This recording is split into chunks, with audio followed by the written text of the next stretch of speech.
Kehancuran terjadi di kota terbesar ketiga Israel yakni Haifa.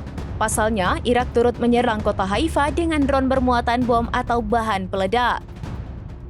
Bahkan, kota Haifa diserang selama 2 hari berturut-turut. Dikutip dari Press TV, serangan itu diluncurkan Irak pada Selasa 29 Oktober pagi.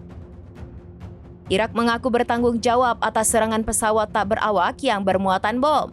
Drone itu diluncurkan untuk menyerang target penting di Haifa. Di hari yang sama, Irak juga menyerang dataran tinggi Golan.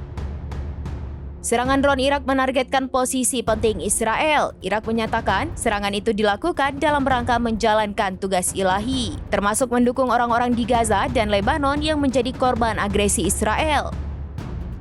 Adapun kota Haifa 2 hari berturut-turut mendapatkan serangan dari musuh.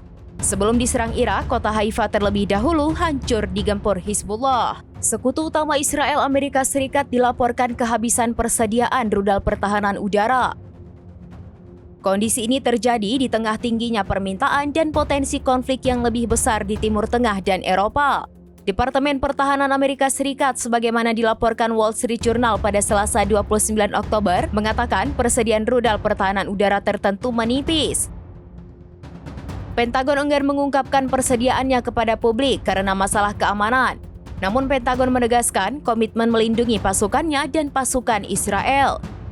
Di sisi lain, analis pertahanan memperingatkan bahwa Pentagon telah berlebihan menggunakan rudal.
Download Tribun X sekarang, menghadirkan lokal menjadi Indonesia.